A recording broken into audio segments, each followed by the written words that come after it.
Okay, thank you very much. That works. Nice. That's much easier. Thank you. So a fascinating discussion at the table that I was at. Just very different styles and very different ways of working. So I think we are at the point of a break. So it's 9:30. You're going to keep us on time. So let's take that break and then come back, and we can debrief when we come back. Thank you. So we can look into that. I certainly don't need it. So we will look into that. Anything else for the good of the order? Good. I just wanted to let you know that the last time you met with us, 6 years ago, whatever it was, we talked about motivational interviewing, and you said something. You said, everyone knows the next step. I have used that ever since. Ah, really? Just to say thank you for the past. You're very welcome. Very welcome. All right, folks, let's get back in the saddle and keep on the journey. We're on the journey, remember? So let's see if we can fire this up. I loved George's slide about we need somebody who's really evil and knows how to do PowerPoints. Did you show that slide? So I'm trying to, after I read his presentation, I said, oh, okay, I'm going to change up my slides. And I ditched a bunch of them for today. So just so you know. So, okay, just we'll get back into where we were in a minute, okay? But just wanted to keep some content going. So some of you will have seen this before. Some of you will remember it. Some of you will not. But this is an important point just about the change process. What makes a difference when people are trying to stop smoking, give up drugs, stop beating their wife, stop robbing the bank? What's the whole change process? And a group of Canadian researchers looked into this, and they looked at all the research in all the different fields, and they came up with 4 factors. The person making the change, this one, you folks working with a change agent, the relationship that Ahmed's talking about, a program, and a placebo. Oh, that's 1, 1, 1, 2. That's good counting. So that should be 1, 2, 3, 4. So briefly, here's the question. I like 100% things. You know, you got to make a cake. You got to bake a cake. So you need 2 cups of sugar. You need 5 eggs. You need some flour. You need water. You get the nice mix of ingredients, and you get a nice cake. What's the right mix of ingredients for the change process? Does the self add 50% or 20% to the change process? What about the change agent? Do they add 80% or 30%? What about the programs? We're all focused in corrections on programs. I'm always asked, what programs work, Tom?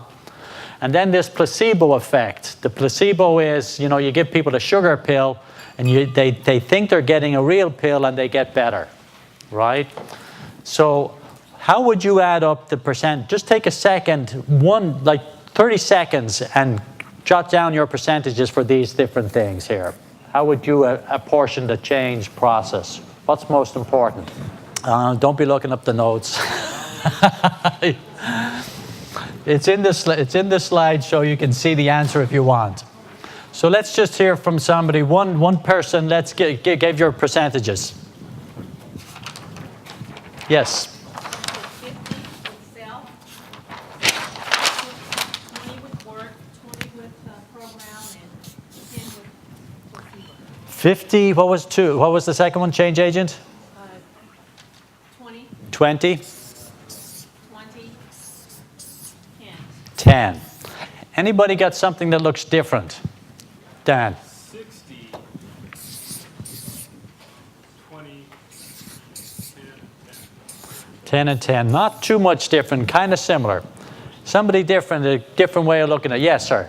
I figured 80, 10, 9, 1. Oh. All right, that's great. That's great. So, you see, what we've got going on here is different models, right? We all bring different ideas to the table. Now, do any of those look really silly? No, they make sense to me. I know that everybody who has a model up here has a reason for this model. They're coming out of ideas, right? So it all makes sense. But sometimes we're not quite right on our model the way we think at the beginning, and that's why we do need research and we do need to learn from each other, and then you kind of get a more clear picture the more you get into it. So what the research says is this is the way they broke it out. Right? So what's striking to me is a bit more on the placebo than most people thought, and a little bit more on the working relationship, right? So look at this.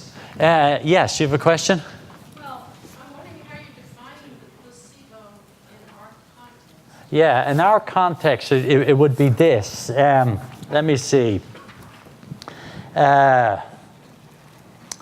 So you have a group of people who come in and they take the purpose-driven life. Say it's like that, some kind of a group, right? And if you really wanted to study that, you might. Now, it mightn't be that. It's some group that you're running. You're running a group. And you randomly assign, you put people into that group, and then you put people into no group. They just keep going as usual.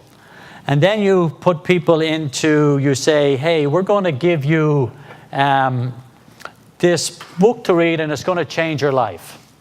And you don't really believe the book is going to change your life, but you give them the book anyway, right? And then you study which of the three groups got better.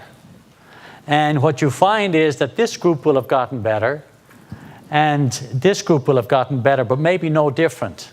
So that's the placebo effect. You know, you think this is the thing that's going to make the difference, but the placebo, there's no effect in it. You're just giving somebody a book, but because you're paying attention to them, that's the thing. And here's the story. The funny story about it is in the University of Washington, I hope I'm not repeating stories, but the University of Washington, they have an addictions campus. They study addictions on the campus. So they have a bar on campus where they study people drinking, right? Because that's what they're learning. They're learning about addictions. So they're bringing in busloads of college students because they're doing a study to see if they can stop binge drinking. It's a big problem, binge drinking. So they say to the college students, here's the bar, have a night on the town, it's all free on us, but we just want to study you while you're drinking. Is that okay? And the college students say, sure. So they start drinking, and you know what happens. They start drinking and they start binging, and they get drunk, and they're all falling around. Then the researchers at the end of the night come up to them and say, well, what happened? We're trying to learn. Well, you know, I was just having such a good time. I thought I'd have 2 drinks, but you know, I didn't even realize I ended up having 7 drinks. I didn't realize. And then I kind of got pretty smashed, thought I was pretty bad. The researchers say, well, that's very interesting, because do you know that none of the drinks tonight had any alcohol in it? Ooh. Yeah. The power of our mind to create the context conditions consciousness. That's the placebo effect. Right? It's very powerful. That's why it's 15%. Right? So it's very powerful. But look at the first 2. How did I show you my snazzy pointer? I think I have a pointer on this. In the middle. In the middle, thank you. Yeah. Look at the first 2. Look, that is 70% of the change process. That's where all the action is. The person making the change and us working with them. If we get a dynamic working relationship with people, their chances of changing go way up. It's the relationship that Ahmed was talking about. That's all it is. And the core skill about that relationship is being able to accurately and empathetically understand the person correctly. What we did this morning, where we're listening, now I think this is what's important. You had to listen to your colleague and say, get a hypothesis in your mind. I think this is what's important to them. And then you say it. And then you see everybody, and Ahmed brings tears in my eyes because he gets to what's really important to me. Accurate and empathetic listening. You see, he understood me correctly and empathetically. That's the core of the working relationship. That's the power of listening. Not the power of telling, not the power of fixing, not the power of solving. I was working with Canadian chaplains on this, and we did a test. We tried to see, can we learn motivational interviewing over the phone because it's long distance, and we were training and kind of working with each other. Every one of those chaplains would bring a situation to the conversation each week, and invariably they were saying they'd start telling the story. Somebody had come into their office and they were talking with the person, and they immediately tried to find the answer for that person. They started running around, well, hang on, I'll talk to the CO about that. Hang on, I'll get you a phone call. Hang on, I'll do this. Hang on, I'll do that. And they were really intractable problems, and the chaplains were worn out because they couldn't really solve the problem. But they had jumped in to fix rather than listen and say, oh, that's a big problem. I understand why you're really struggling with that. Oh yeah, what do you think you're going to do about that? You see, that's a different way of looking rather than solving. So that's the power of the change agent relationship.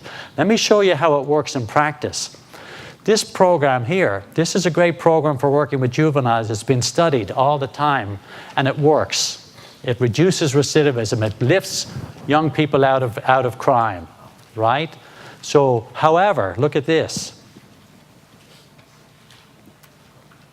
Half of the people working in this program in Washington were not competent, and they had no effect on recidivism. And I'll show you the difference. Look at the difference. So here's the study. You'll see the recidivism rates on the side. So this was the comparison youth, the youth who didn't get the program. They didn't get any help. So that was their recidivism rate. Then a bunch of youth got into the program, and the youth who worked with the competent therapists, this is what happened.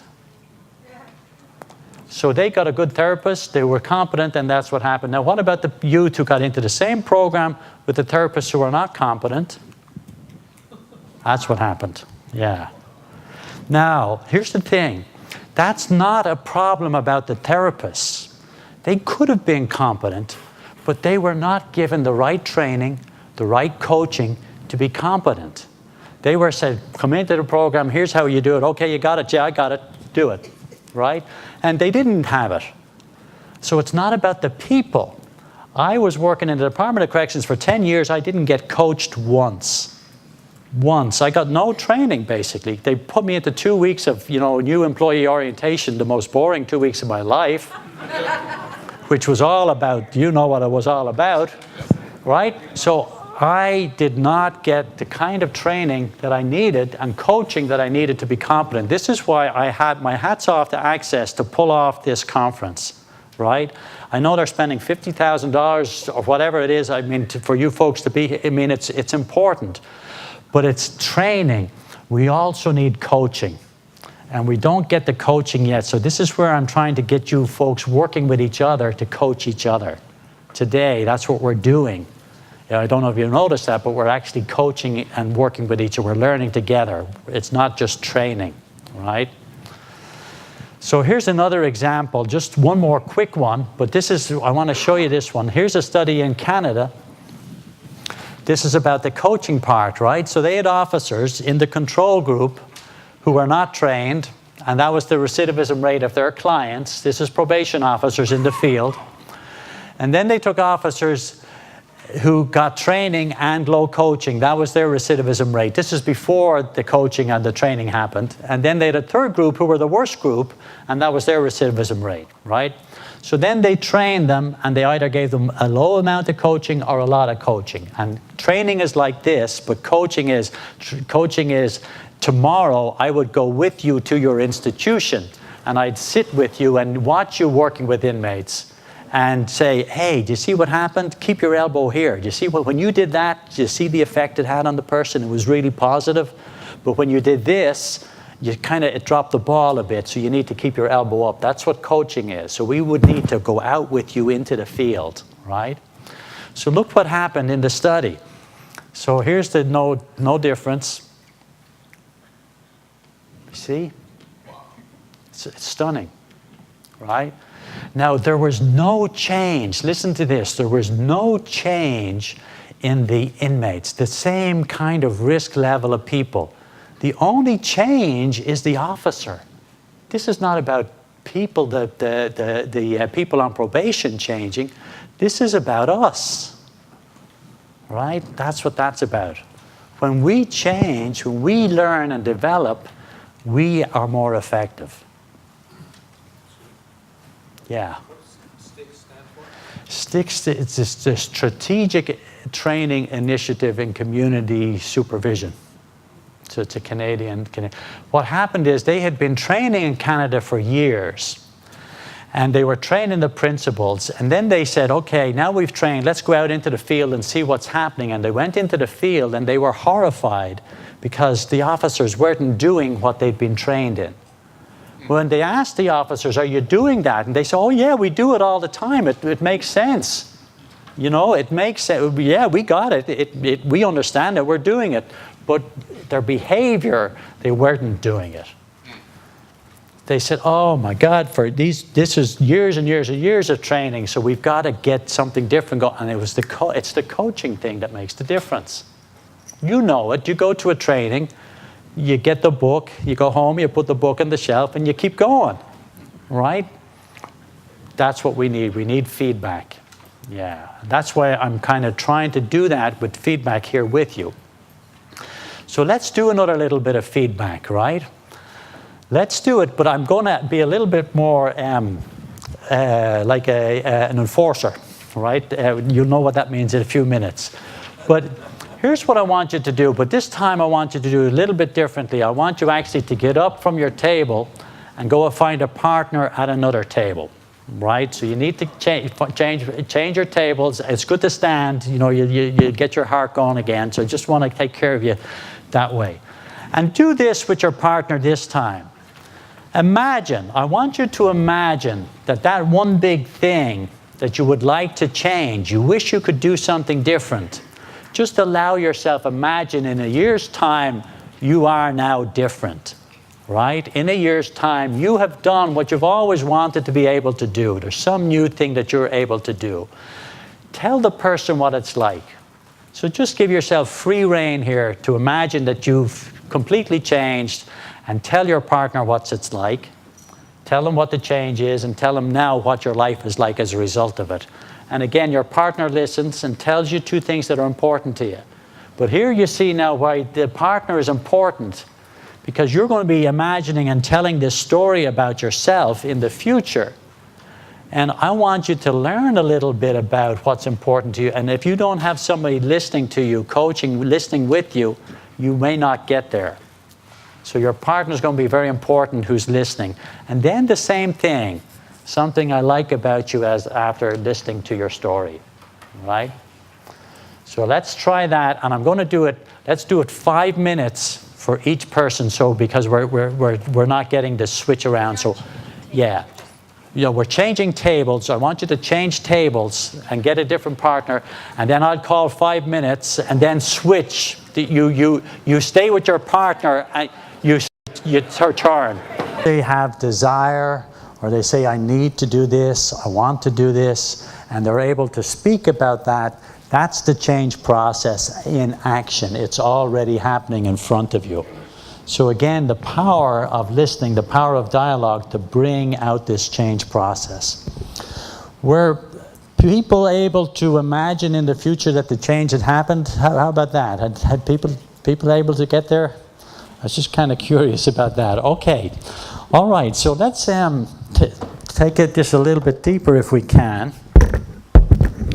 And what I'm trying to do, you see that, just that experience, you mean it's very creative, but you see how we can coach each other. This is called a community of practice is really the word for it. We're all trying to learn how to be chaplains together, right? But in fact, most of us try and learn how to be chaplains on our own. That's the reality, right? But if we can move into learning how to do it together through the power of dialogue and the power of listening, we're going to go up. And to me, remember that one big thing for chaplaincy? If I had to say one big thing for chaplaincy, I think it's about this isolation thing. It's about moving into community and learning how to kind of work with each other, right? It's very interesting over here. Thomas and Arthur work together, and they're a cast of characters, as you know, the two of them, right? But Thomas did that little dialogue thing, and Thomas was able to do that little test, and he found that he was an opposer. He came out as an opposer, right? And he said, I thought I was a mover. It was kind of interesting. So he learned something about himself, and the dynamic with himself and Arthur. Arthur's not an opposer, right, Arthur? Pardon? Abdul. Sorry, Abdul. I'm sorry, Arthur. Abdul, I mean, right? So Abdul is not an opposer. And there's a dynamic, but now they can kind of help each other because they've both got strength, right? So learning more about ourselves helps. So here's what I want you to do. It's just a quiz, a pop quiz. It'll take 1 second. So get your piece of paper because I want you to write down the answer to this question. Right? Here's the quiz. A baseball bat and a ball, together they cost $1.10. Okay? Now don't speak out the answer. Just write it down first for a second. Give everybody a chance. Here's the riddle. If the bat costs $1 more than the ball, so together they're $1.10. Now the bat costs $1 more than the ball. How much does the ball cost on its own? Just write down your answer.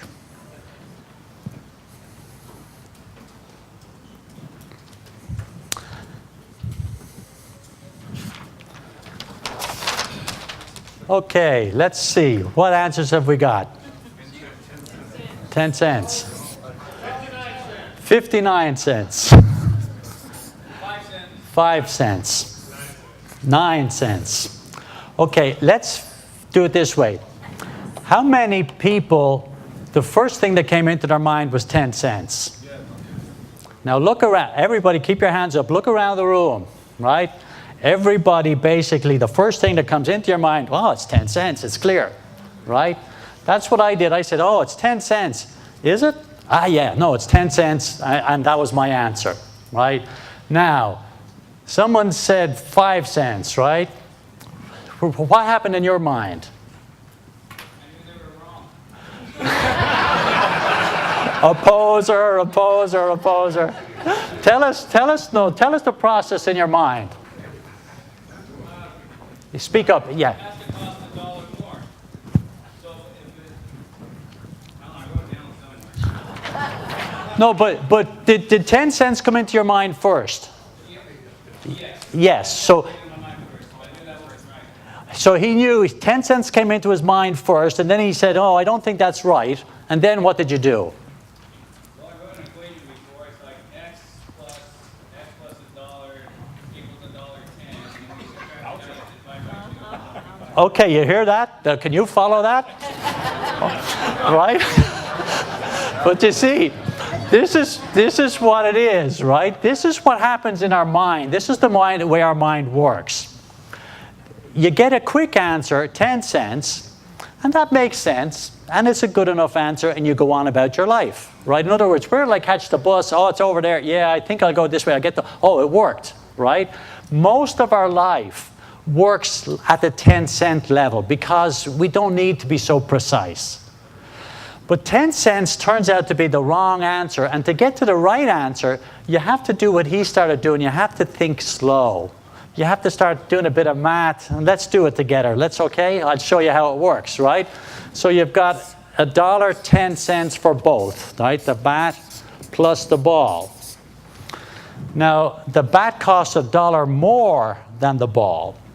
So if the ball costs 10 cents on its own, what's $1 more than 10 cents? $1.10, you see? That's $1 more than 10 cents. So you add that up, and you get $1.20. Oh, it's not 10 cents. So what is it? Oh, God, I have to think again? Right? So where do you go if it's too much? It's $1 more. That's right, but there's 10 cents on its own. So $1 more than 10 cents is what? $1.10. So you add $1.10 to the 10 cents of the ball, and then you get $1.20. So it's too much. So if you do it this way, though, Okay, it has to be less. Let's try 5 cents. What's $1 more than 5 cents? $1.05. $1.05, right? Add those two together, $1.10. There's the answer. Now, but you see how hard it is to think slow. Another answer, Tom. Well, the $1.10 was the discount price. Yeah. See, he has to. He has to oppose. Yes. What if it's just a special? If you buy two, it's a special price. That's right. See, it could be that. It could be that. But I constrained you to think, no, there's no special here. This is the quiz, right? So it's like Jacob. You know, Jacob said, "Sorry, guys, this is the way we're doing the signing up." You know, sometimes you have to follow the rules, right? So they're the rules. But the point is thinking fast and thinking slow. Most of our thinking is fast thinking, and we get an answer, and it works good enough. But it's not always exactly the right answer. And to get to the right answer, we need to think slow. That's why we do need researchers, and we do need other people to kind of get us there. Let me show you then a little bit of this, right? So, see? All right, real life comes in. All right, so thinking fast and thinking slow. Remember the 10 cents answer. Now, what do you think the men and women in prison are good at? Got the answer. I know what it is, Chaplain. I just got to do this, and I'm clear. Makes sense, but is it true? It's probably not true, and they need to do a little bit of deeper work to get there. And the deeper work gets there with the listing. That's how you get there. So let's take a look at this. I'm going to jump here right now. Get over so I'm not confusing you too much. I sent you a survey to do, and I got about 27 surveys back. Not everybody was able to do it because of the way the internet worked. But I want to show you this, because where I'm going with this is, if we think together, diversity. Who's the brother I was talking to? What's your name? Larry was talking to me about diversity. It's about us together and our diversity and the power of having a mover and having an opposer and a follower and a bystander. Because if you don't have all of us on the team, you don't get a team. So this is where I want to go with this. So in this thing here, this way, this is just a little test for how you like to make moral decisions. Now, a lot of us are obviously in. George gave a whole talk on ethics the other day, right? So that's our field. You know, the warden last night was making it clear, if you ask me. He said, you know, there's certain areas I can't go into, but you're supposed to go into because that's your job and that's what we need you to do. And one of those is morals, right? Look at the prison system. Who asked the moral questions? I remember an old chaplain taught me. He was a Jesuit, and he was in the prison for 26 years. He says, we are the conscience of the correctional system. That was what he taught me, right? So this whole ethical question. So the test, most of you won't know it, but I'll just explain it to you, and then I'm going to show you what's going on with the team here. The test has these labels. It says you're either a philosopher or a judge. It breaks it down into being a philosopher or a judge. And if you're a philosopher or a judge, you like to think about moral questions about what's the virtuous thing here, or what's the good thing here to happen. So you're going into your head. You're kind of like a philosopher or a judge. You're thinking a lot. And you're looking for reasons about the right thing to do. But there are other people who are guardians and enforcers, right? And those folks, when they come to a moral problem, they don't think about, you know, these big ethical principles and all that stuff. What they think about is, what's the law here? What's the obedient thing to do? You know, because we need rules and we need regulations, and that's what keeps us safe. So I want to know, where do I stand, right? So those folks take a very different approach. They value accountability, and that's their kind of deep value, and they kind of look at it from that perspective. These folks value these kind of reasoned things and, thinking things out. Now, there's another type, the angels and the teachers. They're not so worried about the rules or about the kind of ethics or the reasons. They're worried about the people. What's going to help people? If I make this decision, is it going to hurt her or harm her or help her? So you see, they're thinking about the person. It's an ethic of care. Okay, so you see the three different ethics: ethic of reason, ethic of law or obedience, and an ethic of care. Now, here's what the general population looks like, right? So basically, when you look at the general population, about a third fall into each of these categories.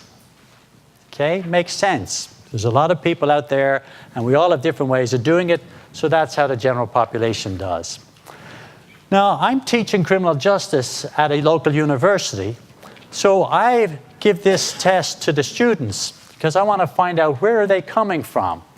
And I'm going to show you where the criminal justice students are coming from. So this is what we find in the classes. Now, this is over many different classes, but this is the pattern that emerges. So what's it show you about criminal justice students? They're in very much into the ethic of law and obedience and keeping people safe. Now, that kind of makes sense because they're training to be police officers, they're training to be probation officers, that's what they're training to be, and that's what they want to do. They want to protect and they want to guard and they want to keep people safe, right? And they want to enforce the law. So it kind of makes sense. But what does it also mean for them as a group? In their conversations, where are their conversations going to go? They're going to go to here. What about the ethic of care? Are they going to care enough about people? Or what about the people in the group who care about people? What will they be called? If you're a police officer and you have an ethic of care, what will your partners be thinking about you maybe? Softy, right? They might be thinking that. An inmate hugger, right? So that's interesting. Okay, I did this test with a group of pre-trial executives. These are managers who are in charge of jail programs for releasing people into the community, right? This was a training for these executives who are releasing people into the community from big jails around the country.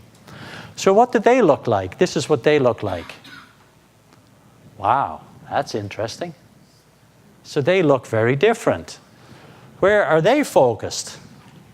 They're focused around, what's the virtuous thing to do, what's the right thing to do. They're kind of thinkers. But they also are going to have a problem getting to how it's affecting the people in their jail. They won't be thinking about the people. They'll be thinking about the ethics of it and stuff, right? So that's their challenge as well. And they've got this one covered, but maybe not enough for some people. Maybe some of the sheriff deputies don't think they have that enough covered. Okay. What about you folks? Where are chaplains going to be on this? Where do you think? The care. Ethic of care. Who else thinks? Where are we going to be? Ethic of care? Across, somebody says across. You see what we're doing now? We're doing fast thinking. Well, I think it's going to be ethic of care. It's going to be across. We're just getting our ideas here on the table. We're just beginning to uncover this. So what else? I'd say high reason and high care. High reason and high care. John, why would you say that? Because we think through, we have high ideals that we try and fulfill, and we try and care for people at the same time. See, perfect. John says we're going to be high on reason and high on care because we think through things and we have high ideals. So you see, it comes out of John's way of thinking. It makes sense. But is it so, is the next question. George. Are you basing this on the 27 people? Unfortunately, I am. I'm thinking maybe they might be more obedient. There might be more. Well, that is just great. So this is the problem with research, right? So George says The people who responded are the obedient people, so you know they're probably, and there's a great point, that they're probably self-selecting. Thank you, right? So let's take a look. This is only 27 people, so it doesn't mean hardly anything. But it's just to give, if we had everybody here in the room who did this, then we could begin to rely on it. So we can't rely on this figure, but it just gives us something to think about, right? So this is how the 27 people figured out. Yeah, very interesting.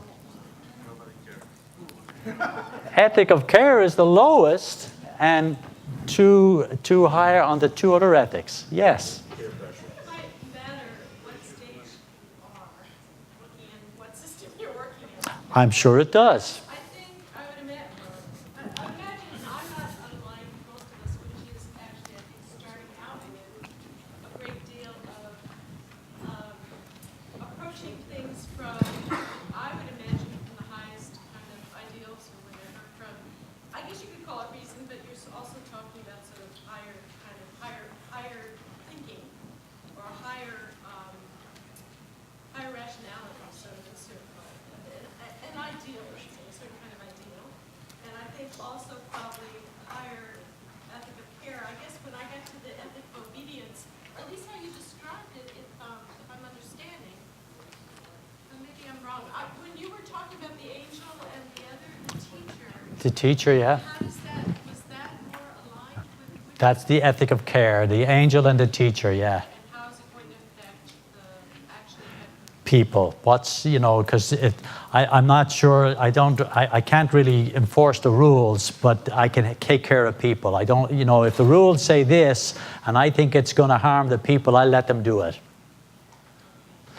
Do you see though, what's your name again? Sorry. Carol. Yeah, Carol. Did you hear Carol? Well, I kind of come from high ideals, and just in her language, she's talking the ethic of reason, right? In our very language. Just a second, I'll get to, in our very language. So the point here is, we bring different languages. This is a diversity issue, right? And it's not just the way you expect it, right? And we need each other. It took me, I'm an angel, right? And I think you can, I don't know if that fits for you, but I'm an angel. When I started seeing this, a whole bunch of stuff started falling into place for me. Because when I was a young chaplain, my hardest thing to do was to work with the people of the ethic of obedience, because I didn't get them. I thought, man, they're hard, or, you know, what are they thinking? Don't they care? See, don't they care? Well, they don't care as much as I care, but they do care about what they care about. They care more about things than I care. I don't care about what they care about. You see, that's the issue. But so why would I be the guidepost? Can you imagine if you put me in charge of a housing unit in the prison? It'd be a mess. It would be a disaster, because I couldn't do it. I can hardly fail anybody in the class. I can't bring myself to fail anybody. I haven't failed anybody yet. My task is, can I give somebody a C+? If I can, I don't think I've given anybody lower than a B or something like that in the class, right? I just find it hard. I can't. I need my brothers to help me. I was working with a young man who was homeless. He ended up sleeping on my porch for a week because I found him in my backyard singing to himself. He's hearing voices and he's seeing people all over the place. He's a young African-American man out of prison, just on the streets, up from Texas. Here he is in Oregon, lost. So I had him on the porch, and I finally got him connected with the psychiatric clinic, who got a caseworker. Oh God, I'm blocking on her name. Let's call her Jennifer, right? So Jennifer starts working with him. So he's still on my porch. I had to say to Jennifer, Jennifer, what do I do now? She said, well, you've got to stop letting him sleep on your porch. Well, how do I do that? Well, here's how you do it. And I did it, and it worked. You see, I was caring, but I needed the boundaries. I needed the accountability, because I was more than the week I would have been enabling. He needed to shift into the system and to work a different way. And I needed a different way of working with him. I wasn't able to do that. Just a second, because there was one point, and then I'll come to you. Yeah. What's interesting here is that what I've seen this done on several occasions by different presenters, and it's often the expectation of chaplains is to be more along the lines of the caring, whether it's a personality type or approach. But what's interesting when you mention the diversity is that different people care in different ways. Yeah. Right? Some people approach care in a rational, mechanical way, where others, though their ethic may be one of obedience, but they care in a sense of creating structure. Absolutely. That's my way of caring. Absolutely. Not necessarily an emotional, sort of empathetic type of caring. Yeah. So I think all of us as chaplains come from a different angle of our chaplaincy. Some of us are more emotional, some of us are more philosophical, and some of us are more, controlled or more, so there's a diversity of the way in which we care. Beautiful, beautiful summary. You're next, and then you were first. Just a second, Van. I was just going to say, I think I would change obedience to outcome. It's not really important to me that they're obedient to me, but I really am interested in what the other two, the outcome of it would be. Okay. So for me, that would fit better. Okay. And make me more interested. Yeah, no, this makes sense. The words may not be the right words. They had to pick some words. So this might be the ethic of outcome. Oh, where's the sign-up sheet? Okay. So the ethic of outcomes. And it's about getting things done, But I also think you need to look at the fact that when you're taking the survey in the capacity of a chaplain, you're also thinking about, yes, I have a level of care that I want to give to the inmate or to the patient. But there's also these other constructs that happen from my job. That's right. I have to impose a sense of reason. I have to impose a sense of obedience in what I'm providing to. That's right. To the person I'm servicing.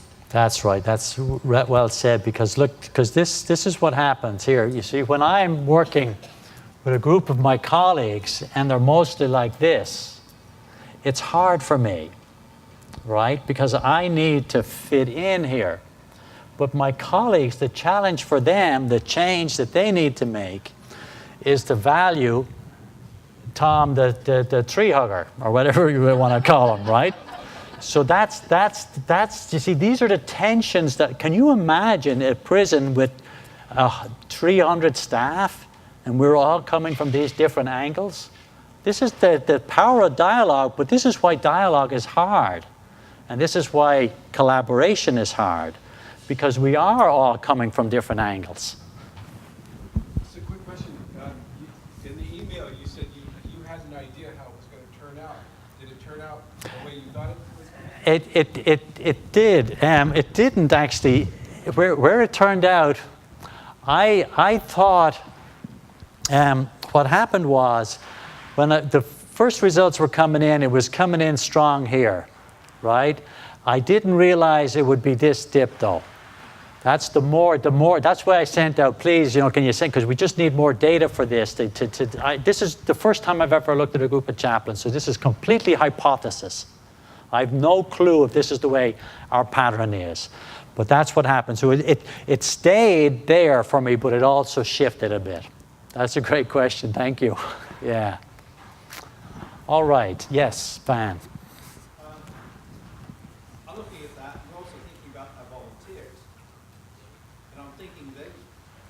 This may be me, and I consider the ethic of obedience important because I'm fitting into that structure. Okay. But my volunteers, they would be high on the care, probably low on the obedience side. That's a great point. Because we're all trained, we come into the system and we get those 2 weeks of new employee training. and it doesn't take long to get the values of the system. So we are trained, but then volunteers come in and they're coming from the church and they want to serve or whatever it is. That's really interesting, and that can cause conflict.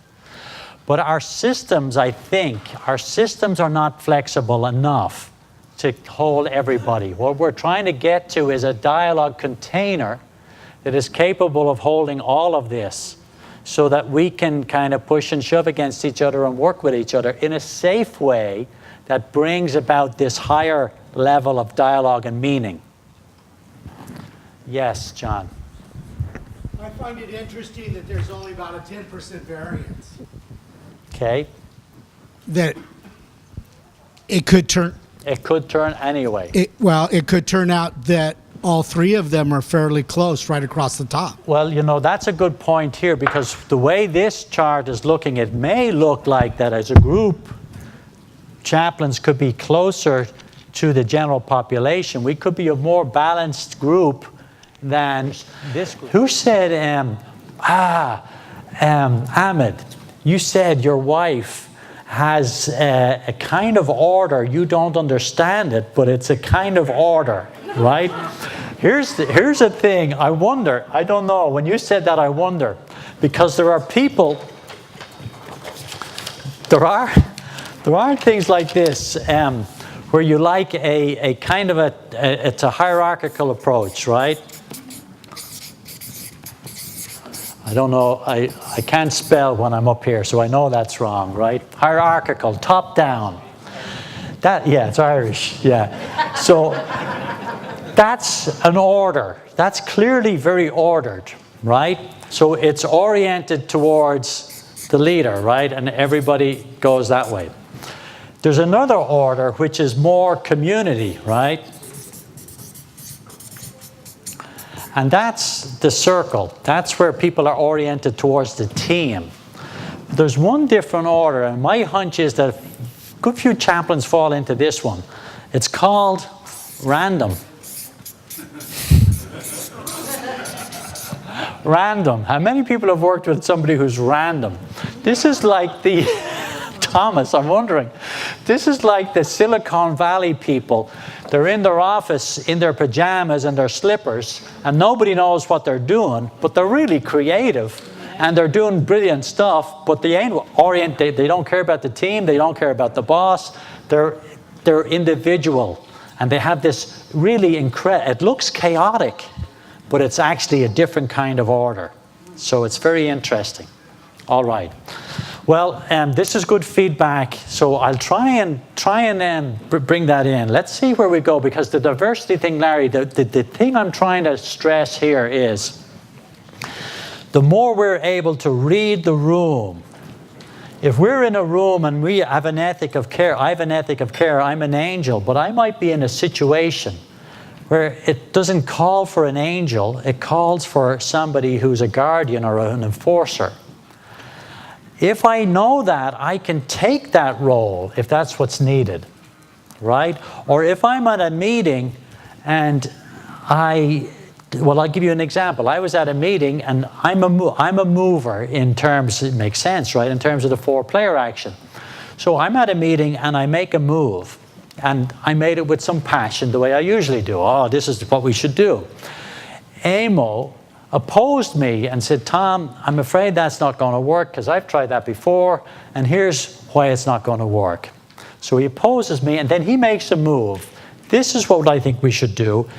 We should do this. And he makes a move that's completely different than the one I made. My instinct would have been to argue with him and say, well, wait now, Amo, you're missing something because I know this will work. So I would have backed my move. I would go back to my move. I said to myself, learn how to follow. I was trying to learn how to follow. So I said, I'm taking my idea off the table. I think Amo's idea is much better than mine. I'm with Amo. I'm following him.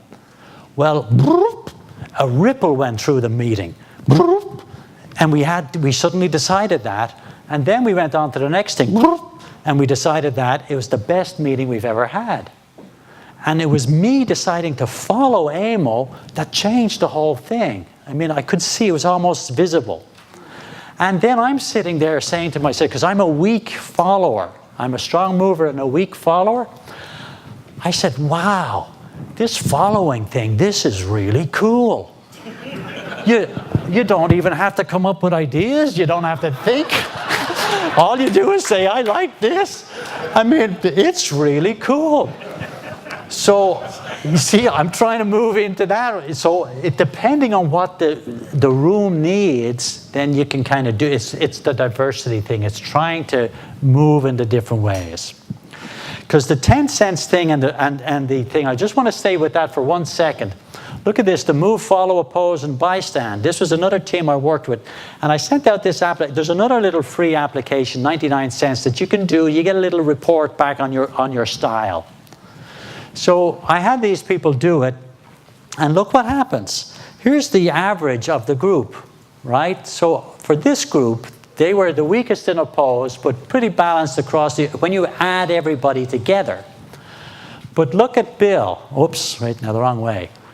Look at Bill. That was Bill, right? Clearly strong bystander. What about the next person? Ooh, different, a follower. Ooh, another follower, but bigger on the bystand. Oh, that's different again. Oh, very different, right? So you see what's going on here. Look at this one. Right, so this is us.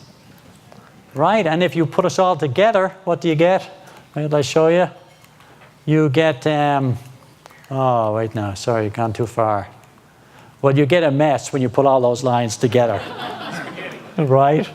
Yeah. Okay. Imagine all those lines crossing. That's us in a room.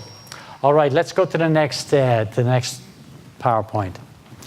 So again, this is the 5-cent version. When you do get these feedback and you get feedback from your colleagues, you begin to get a better sense of where you are and what your patterns are.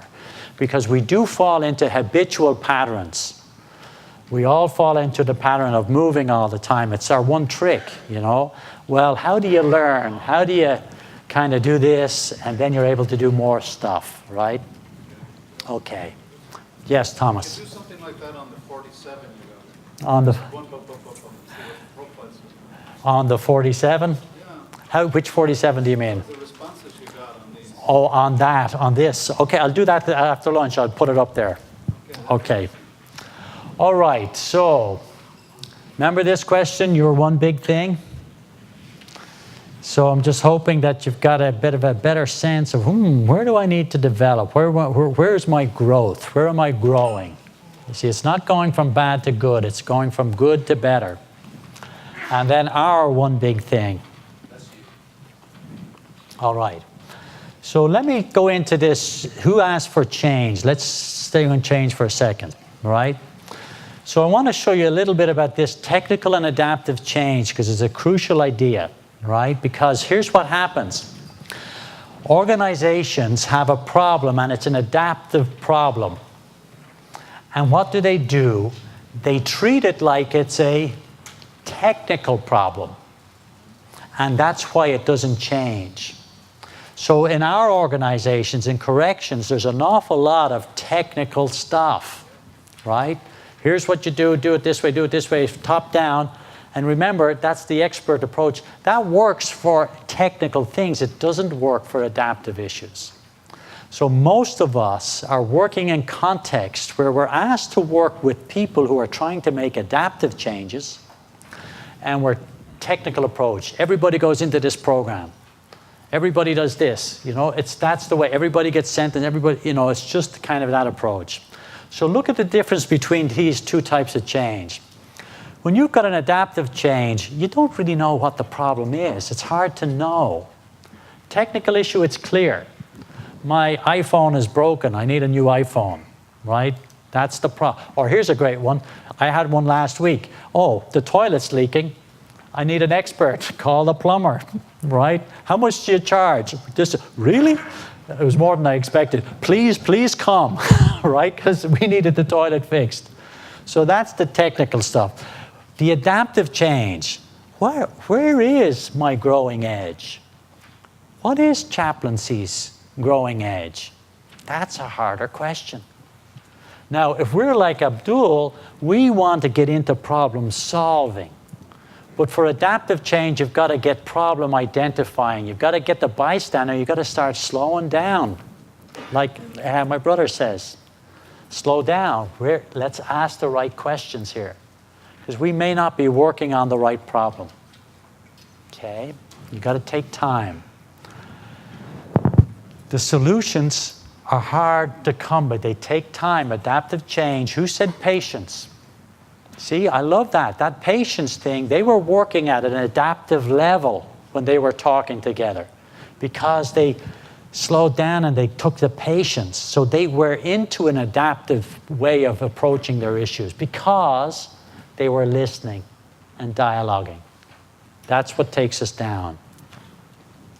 In the Department of State Hospitals, what is happening now is that they're trying to get all the professionals, psych techs, psychologists, chaplains, to come together and work together to come up with adaptive change. That's nice. Because what is happening now, people are getting hurt, and you can't just have the Department of Police Services do That's what beautiful. they do and not. So Yeah. everyone is saying, okay, because everybody has eyes, Yeah. ears, so all the professionals and different disciplines are coming Yeah. together. This is a move I've noticed around the country that we're a criminal justice system.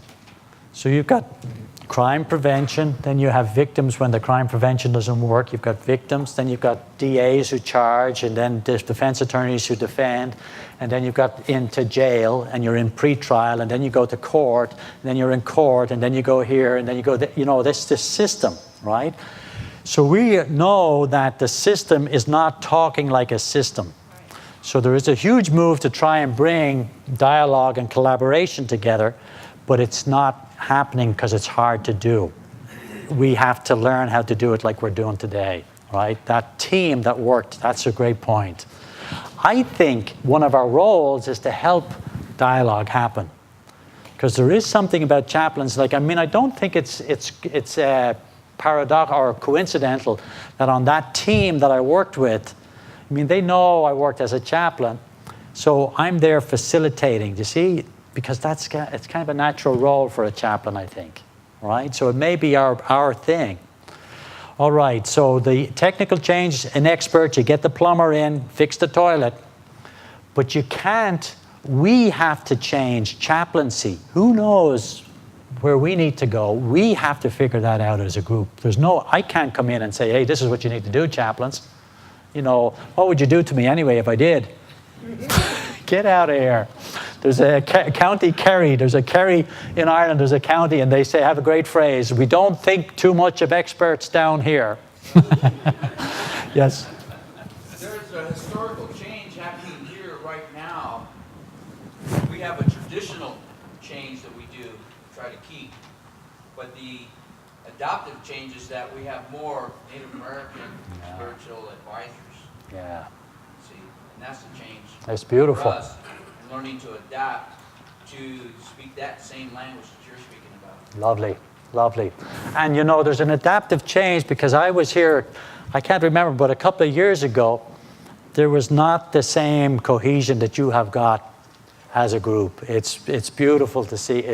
I'm sure there are tensions, in you as a group. I'm sure not everything's working perfect, but it's different. You are at a much higher level of cohesion. You're still in your group, but it's different. It's lovely to see it. Communication. And respect and recognizing each of the traditions. Yeah. Diversity, Larry. I'm a hospice chaplain also. Okay. So in hospice, Yes. we have IDT, where we meet with all the nurses, the doctors, everybody. We sit at the table, and we actually listen to each other. We go through one patient, we all talk about our discipline. And then when we chart, we chart, they chart.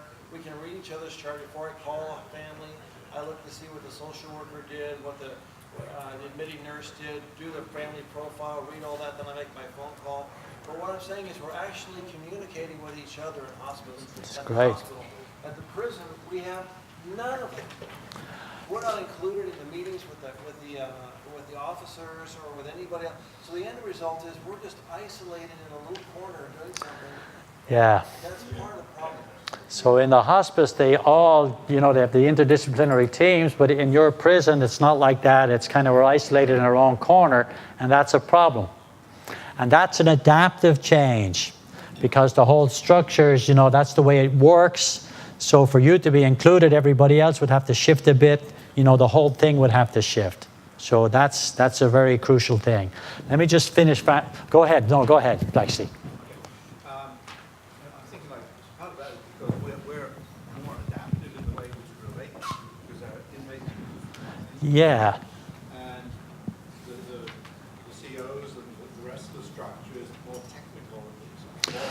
Well, I see where you're going, but is it true? I mean, it makes sense.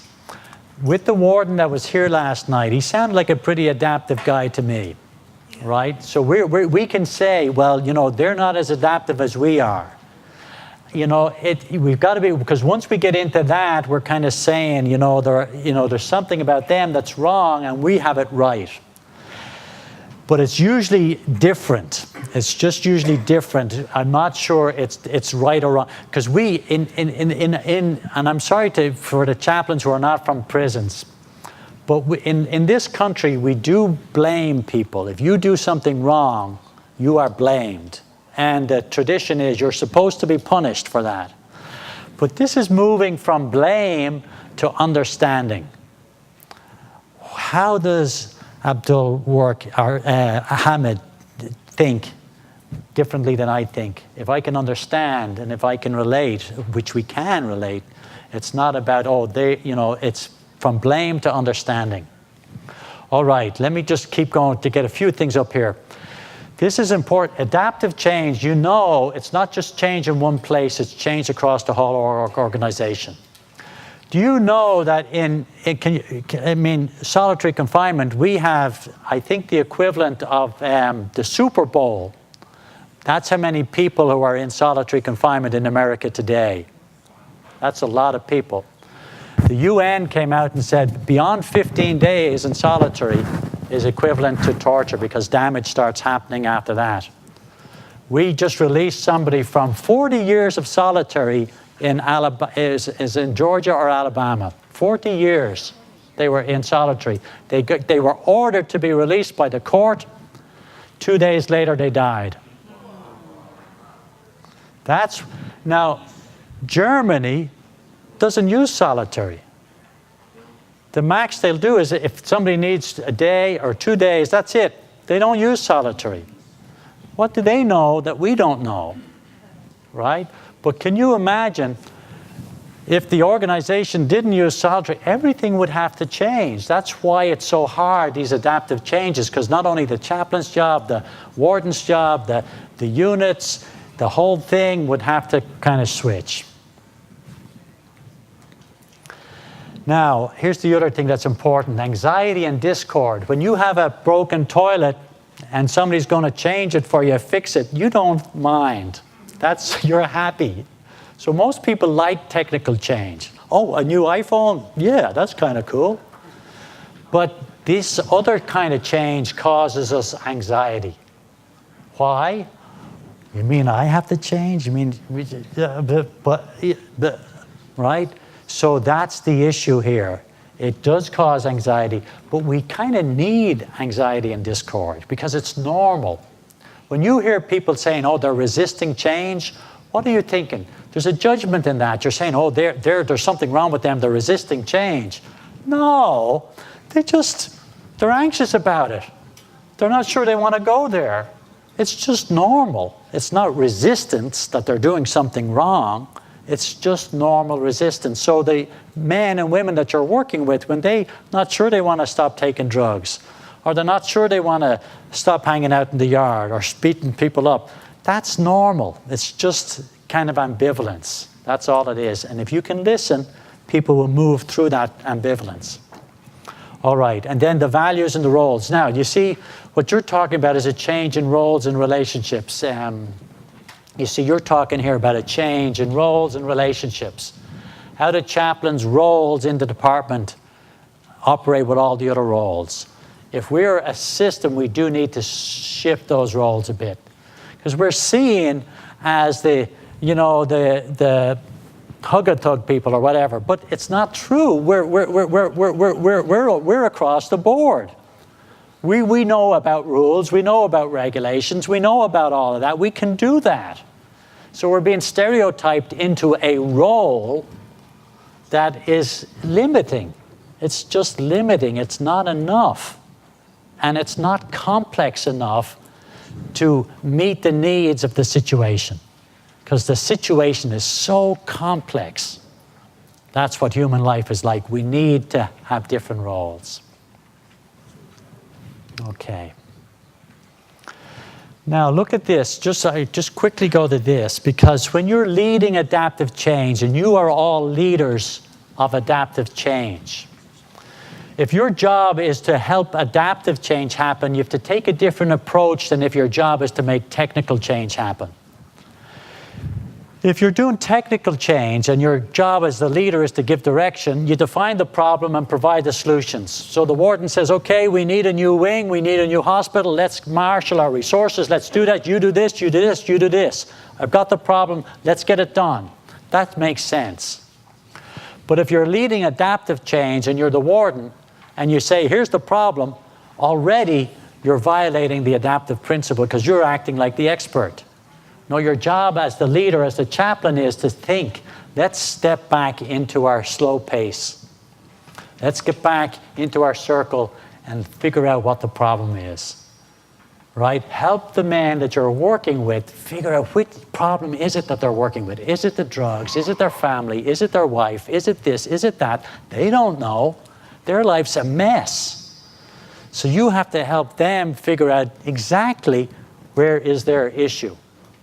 If they can get the right issue, pull that like the piece of string, the whole thing will unravel. Look at the protection. A leader protects the organization. Yes, she does. And when it's a technical issue, she's got to keep the organization away from external threats so that the people can do their job. You need to be protected. When the department is paying for you to be here, they're protecting you. They're saying, we need to get our chaplains to that training and we need to make it happen. The price is that you fill out that sheet, right? But the folks here need you to fill out that sheet, because if it doesn't work unless that timesheet, I know it's a hassle, but that's the price. That's the protection here. But if you're leading adaptive change, look what you've got to do. You've got to let the organization feel a little bit of pressure. Not too much, because if it gets too much, it breaks down. But if we don't get a little bit of pressure, we don't have the motivation to move. So when I'm working with somebody who's really cool and everything's fine, I might try and make them a little bit more anxious as a chaplain. Oh, this person thinks everything's cool and I know it's not. I say, well, are you not worried about this? Well, chaplain, I didn't think about that. You see, because they need a little bit of anxiety, and anxiety doesn't kill us, right? So that's the kind of external pressure that you need. Now look at the conflict, right? Here, imagine conflict. What do we do when there's a problem? We restore order, right? So that it function. But with adaptive issues, you've got to let the conflict emerge. Now that's a hard thing. We're not good at that, because we don't like that opposing thing. But the adaptive issues, when you see the conflict tells you where the adaptive change is. So when I was here a few years ago, there was conflict among the different religious traditions and the different cultures. So that was the kind of rub at the time. And I do remember we even talked about it when I was here, right? Because you need to talk about it. You need to kind of talk about it in a way that's real. It's not the issue today, or maybe underlying, I don't know. It looks to me like the timesheet is the conflict point at the moment. But I can tell you, if we dug into that, we'd uncover something real. Because there's an issue there with it. I don't know exactly what it is, but we would uncover something real that might help us make a change.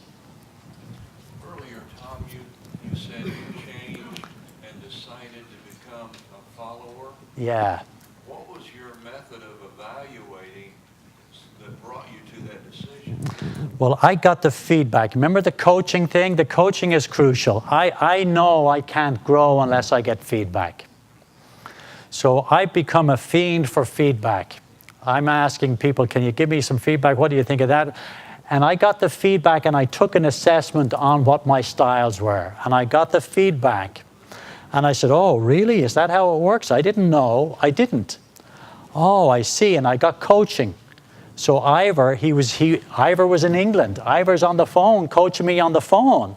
Well, Tom, you see how this works? This is how it works. And, well, what did you do in that situation, Tom? Well, this is what I did. Oh, he says, I see. And what happened? Well, it didn't go so well. Well, did you try this? Keep your elbow up. So Ivor coached me, and I started learning how to get better at the dialogue. That's how I did it, if that's answering your question. So we've got to go looking for feedback, looking for coaching, looking for input from and our colleagues is the best place to get it. Sometimes you need to get somebody who is more expertise. Ivor knew more about it than I did, so I was able to get coaching from him. But I invested that money. I said, I'm going to pay for that. It's the best thing I've done because it's really improved my life. Yeah. The reason that I ask is that we're working together. Yeah. We need information from one another. That's right. So that we can cut through the resistance and flow. That's right. That's right. So the adaptive change, I don't know, you see, if we start listening to each other, maybe that's the next phase of development for California chaplains, is a much higher level of collaboration and kind of peer coaching and dialogue. Might be, I don't know. But listening to you, there's a desire for it. And when you hear the desire, you know, oh, right now, where's the desire? That's something important. Yeah. All right. So let me see, how are we doing for time? 10:41. Let's do this. I am a big believer. I hope you don't mind, but I would ask you just to switch tables and get in a table with 5 or 6 people around it and do a circle. Circle up around the table. But get into a different table. Just switch it up a little bit. Yeah. I know, again. Musical tables. We've got 20 minutes. We've got 20 minutes. So here's what I'd like you to do. I'd like you just to spend, let's say if we can spend, and I'll keep the time, just 10 minutes. And if you do it this way, let's just structure it so all voices, the dialogue thing is important to get all voices on the table. So just do this, just go around the table and hear from everybody on what you think the adaptive issues for the California chaplains. So we're talking about all the state chaplains, right? What adaptive challenges have you got at the moment? But listen to everybody speak and then have a little conversation about it. Get it from everybody. And then what I'd like to do in the last 8 minutes before lunch, we'll get 3 tables just to report back. So if each of you has asked somebody to be ready just to report back, and I'll pick 3 tables at random, okay? So just what are the adaptive issues, challenges facing us today at the moment? Where do we need to develop to? I was at a table here with fascinating discussion. So let's get a little bit of common data, and then we'll take it to lunch with us and kind of ruminate over it. So I said I would pick 3 tables. I wonder, could this table speak to just tell us a little bit about your conversation? Who would like to do it? Well, we've all talked about basically maybe the administration somewhat. We've talked about our culture across the board, and maybe the different changes that we've seen from maybe a long time ago to now. I've been doing it for 14 years. My Jewish counterpart here has been doing it for 14 years. So, we've seen, quite a bit of different changes.